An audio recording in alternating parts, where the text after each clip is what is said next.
practice medicine differently from other people. And what I do is good. And I'm good at what I do. And I don't have to do it like everyone else.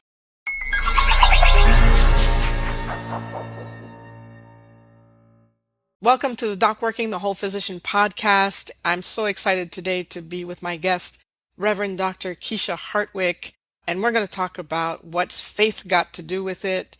And so, Kisha, thank you so much for being with us today. I'm so glad you're here. Thank you. Thanks for having me. I'm excited to be here. Yes. Fantastic. So tell us a little bit about yourself and your journey in medicine. Well, I've been practicing a little over 20 years. Hard to believe for myself. And I practice psychiatry. I'm currently practicing in an emergency department. So I practice emergency psychiatry. Before that, I worked with assertive community treatment. Before that, I worked in the VA system, working with people with PTSD.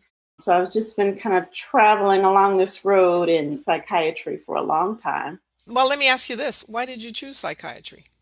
Oh, that's an easy one. So when I decided to go into medicine, I thought I would do something very general. I thought I would come back home to my little tiny small town and be the town doctor and practice family practice. And what I found when I got into medical school is that I was so excited to get to all the clinical rotations once I got through the book work part. Mm-hmm. But when I got into those rotations, I was not loving it. And I thought, oh my God, I've just made the biggest mistake of my life. And I kept having trouble in my rotations because I would be in talking with a patient, working on whatever they were there to work on for the day. And my preceptor always had to knock on the door and pull me out and say, you're taking too long. You got other patients waiting. So that was a problem until I got to psychiatry. And psychiatry was the first place where I could sit and talk with people and not feel like I had to put the whole conversation into 8 minutes or less. And I felt like I could not just address the issue that they came for that day, but really look at why that's an issue in the first place, right? So, if Mrs. Jones came in because her blood sugar was high, they wanted me to just fix the blood sugar, but nobody was stopping to ask, why is the blood sugar high in the first place? What's going on in your life? And she wants to talk about how she's worried about her son and stresses at work and all of these things. And psychiatry, I found to be the only place that I could spend time with patients to actually address those things. So how does a psychiatrist become an ordained minister? Like, what was it for you? Was there a point in time where there were certain questions you needed to answer for yourself? I don't want to put words in your mouth. I'm just trying to get an idea because, we're both ordained ministers and each had our individual journey with what that was for us. And I'm trying to get an idea of what that was for you. Yeah, it's hard for me to answer that question connected to psychiatry because I don't think psychiatry had anything to do with it. I became a minister for me and I just happened to already be a psychiatrist, if that makes sense. It makes perfect sense. But then the question now is, how does it impact, and does it have an impact on your approach with patients? Oh, it absolutely has an impact. And even at the beginning, I kind of thought that I would be a practicing psychiatrist who was like a closet minister, if that makes sense. Mm-hmm. Like, I think I thought that my patients and my colleagues might never know that I'm a minister. Right. Not that I would hide it on purpose, but it felt like two separate parts of my life. However, as I moved through the process of being ordained, recognizing that every part of my life is ministry. So there's two ways that being a minister affects how I show up with patients. Number one, being a minister affects how I show up in my own life, how well I do with taking care of myself, how well I do with maintaining awareness of my connection with spirit, how well I do with keeping myself grounded and centered. Because the better I can be in those ways, the better I can show up for my patients, right? Hmm. So that when I'm in the room, just me and the patient, and the door closes, I'm not worried about and thinking about my issues, my life problems, my things. I'm able to fully focus on what is it that this patient needs from me right now. And trusting and knowing that I'm fully equipped to offer whatever that is. And also knowing that part of being fully equipped to offer whatever it is that the patient needs from me right now means that all of what that patient needs isn't just coming from me, like as a person, as a human, but Hmm. it's spirit who's working through me to support this patient and to really make room for healing to happen. The pandemic, Kisha. Oh, this is a good one. Let's talk about this. I mean, you're a psychiatrist in the pandemic, in the ER, and we are hopefully turning the corner on this thing called the pandemic. But you were also working in the ER in the middle of it. And although, people might say, well, you're in psychiatry, you didn't really have to deal with the intubations and all this other stuff, but you are witnessing this at the same time and witnessing also the psychological effects of this on physicians, on nurses, on patients, whether they came to you directly or they were on the other side of the ER. I'm not sure how it's configured. I'm assuming there was a separate COVID ward or something of that nature. What was that like for you in terms of kind of being a witness to all of this? I feel like we signed up for this as physicians. We Hmm. signed up for serving. We signed up for taking care of people at their greatest moment of need. And even as a minister, it's like I've double signed up for that. You sure did. I double signed up for it. So honestly, it was a hassle donning the PPE and all the layers of masks and shields and, Hmm. taking one set of clothes and changing before I get into the unit and changing again before I get to my car and keeping a separate pair of shoes and, like the things that we've kind of had to do to keep ourselves protected. It was a hassle. However, I felt and still feel very grateful and very humble for the opportunity to serve at that moment. Was it scary? Yes. Was it a hassle? Yes. Was it difficult? Absolutely. People are worried about dying. And, you know, although as a psychiatrist, they weren't coming to see me because of a COVID positive status, I saw some people who had COVID positive status who didn't Hmm. know until after I talked to them. In fact, I picked up a lot of folks because we would screen people for COVID before we would admit them to the psychiatric unit. And they'd be all ready to go to the psychiatric unit and they'd come back with a positive test.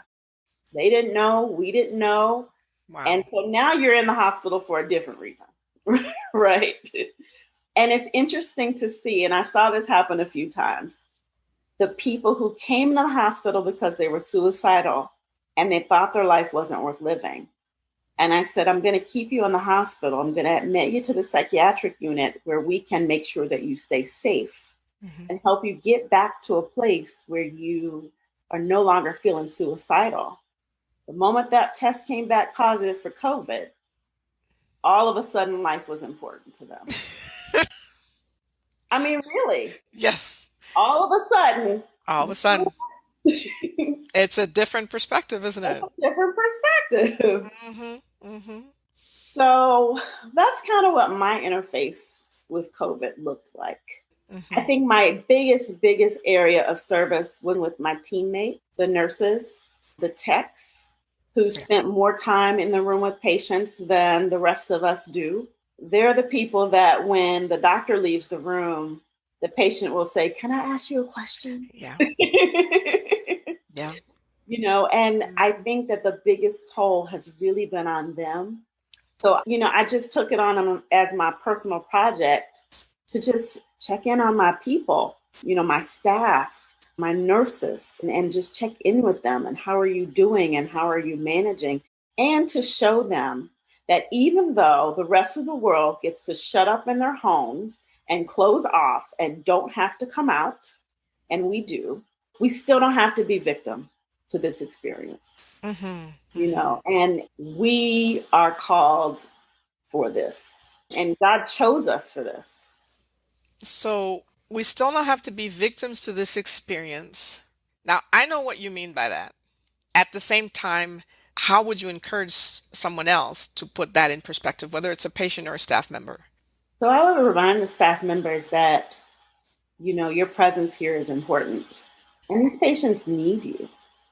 And what you bring and what you provide and what you bring to the table, if you weren't here to provide it, they wouldn't be getting all that they need. And honestly, I literally would say this very often. Everybody can't do this. What we're doing right here today on this shift in this hospital, in this emergency department, everybody can't do this. But you guys can do this. You guys are doing this, and you guys are great at doing this. Mm-hmm. And so I think it's the difference between having the perspective of, oh God, here we are, and it's so unfair that we have to be here. No, it's not unfair. It is what you were put here for. Mm. Did you have to remind people of that? I had to remind people of that, but I found that all I had to do was remind them. I didn't have to explain it to them because they knew. Right. You know what I mean? Because they were there. Because trust me, some people didn't stay. Right, I can imagine. And, sometimes you need to be reminded of things, especially in crisis moments. It's like, what the heck is going on? This is feeling overwhelming. Right. What are we doing? Right. What am I doing? And being able to have somebody else come in and say, hey, remember who you are and why you're here. And sometimes we forget.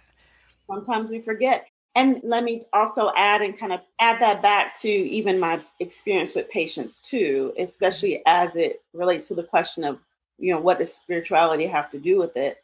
I think people forget that about themselves and whatever is their role in life.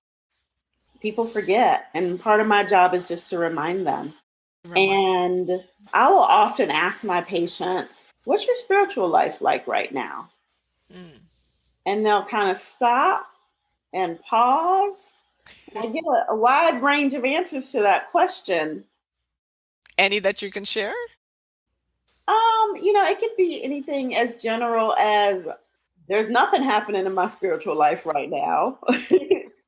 To, I remember a patient who was in the emergency department because she was suicidal. She said, I don't think God hears my prayers anymore. And she was the minister too. So regardless of what my recommendations are to them, I might prescribe a medicine for them, I might not. I almost always remind them or ask them, what is it that you do to keep yourself grounded and centered? And help them come up with a few ideas that they can start or get back to. Mm-hmm. Mm-hmm. I also work in an area where there's a huge Native American population. Huge. Okay. Situation where just because of the cultural climate in this region, they often will try to live under the radar, if that makes sense. Mm-hmm. Like, I know I'm Native American, but when I go out in public, people may or may not know that about me. And often that feels like a safer option for them. Mm-hmm. Mm-hmm. And I always, always, always ask my patients who do identify as Native American, when's the last time you've been outside? When's the last time you've connected with nature? Because even if they don't have an awareness or feel a conscious connection between God and spirituality and nature, it's in their genes, it's in their ancestry, it's in their DNA. Their grands and great-grands and great-great-grands didn't have a separation between nature and God. Mm-hmm. And so for them, that's often one of the recommendations I'll make to them. Just go outside, spend 10 minutes outside a day. 10 minutes. It can change your life. In the ER, it's kind of a triage situation. You're like, okay, well, this is the diagnosis and this is the recommendation. We either keep you or send you home. But you don't do that. It doesn't sound like that to me. I don't. Our hospital is a teaching hospital. So I have residents and students who come and they rotate with me. And I tell them on day one, I'm not typical. So if you pattern yourself after how I do things, you may or may not get good responses because I spend time with people. I might have 15 people waiting to be seen, but this person I'm in front of, they're going to get everything they need while I'm in front of them. The question I ask myself is, what is the most impactful intervention we can have with this person at this time? Because, Mm, working in the emergency department, it's an opportunity and you got to take advantage of it because, again, you might not see them again. So, what is the most impactful intervention I can have? And sometimes that is, refilling prescription and getting them on their way. Sometimes that's admitting them to the hospital. But sometimes it's just reminding them that their life is important, mhm. that they're here for a reason and a purpose, that their issues and problems that are creating stress in their life are actually surmountable. So Mhm. sometimes it's just that. What do your residents, when they're exposed to other rotations and other ways of being and doing, when they come to you, what happens? I think they get a bit of a relief. Mm, I think some of them are very confused. They don't know kind of what to do with this right here. One of my thoughts, which I just think is a reflection of my own fears and my own consciousness, is yeah, I wonder often if they think that because I don't see patients quickly, that somehow that means I'm not good at what I do. So there's a mm. fair number of them that I think probably do walk away with that opinion. Or maybe I'm just projecting that onto them. I don't know. That's one of my questions that I'm asking myself about others' perception of me. Like that's probably one of my biggest struggles is knowing that I practice medicine differently from other people and what I do is good and I'm good at what I do and I don't have to do it like everyone else. Some of the residents kind of appreciate that or kind of go Yeah. back and say, this is a good example for me. Yes, definitely. I think at least half of them really develop an appreciation for my approach. Hmm. Actually, one of our chief residents this year wants to do an elective in integrative medicine, which is taking the whole patient into perspective physical, mental, emotional, and spiritual. So I'm going to be working with her on that. Mhm. Excellent. Yeah, I'm excited about it. So I would say half of them really take to it, or at least they're intrigued enough to be like, to give it a second thought. So Hmm. those who are at a place where they can learn from it and appreciate it, they do. And I also, the other thing I tell my students and my residents, you get to decide what kind of doctor you want to be. You get to decide. Right. So let me just show you another potential way that could look, and you get to decide. That's excellent advice for future doctors. One day, I'd love to have an integrative wellness center, like a huge health clinic that has everything, right? Mhm. That can support a person with mind, body, spirit. But I'm a long way away from that. Okay. I really look at how I am using integrative medicine or practicing integrative medicine right now. I really look at it as the same way as how I'm practicing ministry, because it's exactly the same in the sense that it's much less about what I do and what services I offer. It's more about how I be when I'm with patients, how I Mm. see them. So my goal with the chief resident that I'll be working with next year is for her to approach every single patient, seeing them from all spheres of their person, physical, mental, emotional, and spirit. Not just the mental, not just the physical, but all of it for whatever they need in that moment. So for me, it's about the approach more than anything right now. And then that approach and that patient will guide what the prescription will be, if that makes sense. Mm. So you anticipate working as a team? So we won't even have a clinic. We don't even have a clinic. She'll have a clinic because she has outpatients she'll be following. I don't even have a clinic. All of my clinical work is in the emergency department. But what I'm helping her to do is build a foundation so that as she sees her patients, she asks those questions regardless of what setting she sees a patient in. Whether she sees that patient in her outpatient clinic, in the emergency department, in the inpatient unit, can you approach every single person, every single patient, looking at them from all four spheres physical, mental, emotional, and spiritual? Well, that is an awesome mission and a big one. And wow. And what would you tell them as well, medical students and residents, since you supervise them and work with them about their self-care? I think the biggest message is that self-care is not optional. I am guilty of having my list of things to do, and my self-care thing might be the if I get to it category, but that really doesn't work. Like, it's got to be in the first thing I do is my self-care, and then I get to everything else. So that would be my recommendation to medical students and residents. It's not optional. It's not optional. So what is your self-care, Kisha? If you don't mind sharing. It varies. The real answer is it varies. Yeah. I mean, we're all human. That's for sure. Where I am today with it is I do my best to take some time for myself every day. Some days that's 10 minutes. Some days it's an hour. Some days it's more. Some days that means a 15-minute meditation. Some days that means giving myself the luxury of binge watching some TV for an hour. Some days it's a walk outside, a 30-minute walk. But every day I do my best to take some time that is not devoted to anyone other than me. That doesn't seem to benefit anyone but me. Good. And that's where I am with my self-care right now. Well, thank you for sharing that. I think that's very helpful because, yeah, being consistent with one thing every day is tough sometimes. And depending on the need, it's not always the same thing. Oh. You know, there are other things, some days I make music, other days I go for a walk, other days I'm talking to a friend, or yeah, I do binge watch TV too. And I cuss. That feels good sometimes too.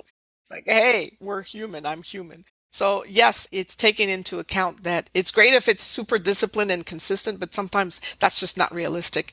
And depending on the personality too, Yeah, because everybody's self-care is different. Yep. And it's also the thought that it has to be something that happens at a specific time every day. Like, ideally, I'd love to have my me time in the morning before anybody else in the house wakes up. But, I got to tell you, my biggest wins are days when chaos is happening all around me, or I just get that little nudge that, I'm just feeling some kind of way right now. And I drop everything and just go for a walk. Like, that's good self-care. Excellent. Wise words. Kisha, I'm going to say thank you so much for talking with me about what's faith got to do with it. And clearly faith got to do with a lot. As your personal grounding, and that you're able to show up for your patients and for your family and in line at the supermarket, hey, in a grounded way. But it's not an ego thing. It's not like I'm holier than thou and I'm coming in saying I'm the minister and I'm going to take care of everybody. But it's just really in your own spirit, how you see the world, how you see your role in it. And so this is exciting. And thank you so much for sharing your perspectives, because I think it's pretty unique.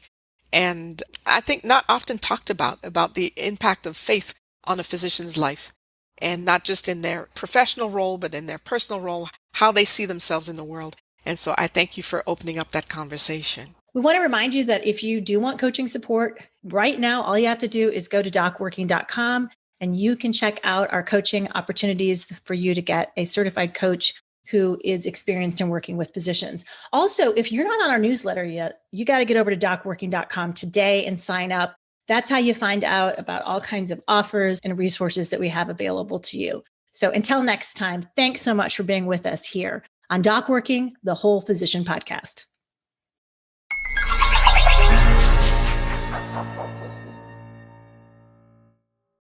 Hello, and thank you for listening. This is Amanda Taryn. I'm the producer of the DocWorking podcast. If you enjoyed our podcast, please like and subscribe. We would also love it if you checked out our website, which is docworking.com. And you can also find us on YouTube, Facebook, Twitter, and on Instagram. On Instagram, we are DocWorking1, and that is with the number 1. When you check us out on social, please let us know what you would like to hear on the podcast. Your feedback really means a lot to us. And if you're a physician with a story you'd like to tell, please reach out to me at amanda@docworking.com to apply to be on the podcast. Thank you again, and we look forward to talking with you on the next episode of DocWorking, the Whole Physician Podcast.